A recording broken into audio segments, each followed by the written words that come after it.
Assalamualaikum warahmatullahi wabarakatuh. Saya di sini akan menjelaskan tentang perakitan di CPU. Pertama-tama di sini saya akan menjelaskan fungsi CPU. Fungsi dari sebuah CPU adalah untuk melakukan operasi aritmatika dan logika Boolean yang terdapat pada data yang diambil dari memori atau dari informasi yang diberikan melalui perangkat keras lainnya. Di sini terdapat RAM. Fungsi utama RAM sendiri adalah menyimpan, sementara di saat komputer dalam posisi beroperasi ataupun hidup. 2. Fungsi LAN. Fungsi LAN adalah jaringan LAN digunakan untuk menghubungkan dua komputer atau lebih baik secara langsung ataupun media perangkat. Fungsi CD-ROM yang paling umum digunakan untuk membaca data. Drive CD-ROM dapat membuka dokumen pada CD data seperti file musik, gambar, dokumen kata, dan file lainnya. Yang keempat, power supply. Komponennya penting saat mati lampu, merupakan sebuah perangkat keras yang berfungsi untuk menyuplai tegangan langsung ke komponen dalam casing yang membutuhkan tegangan.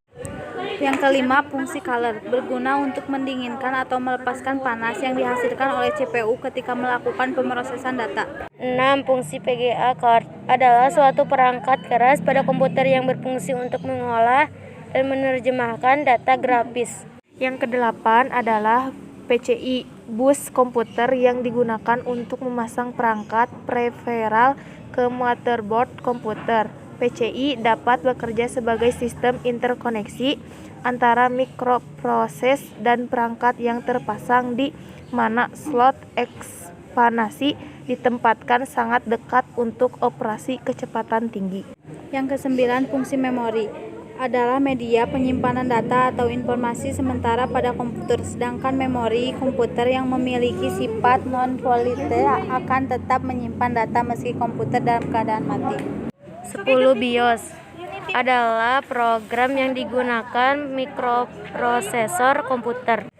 Yang ke-11, switch break adalah mengatur kerja peripheral semacam IDE, control, PCI, push, ROM, BIOS, keyboard, dan mouse, USB, ETH, LAN modern, dan fungsi I/O lainnya.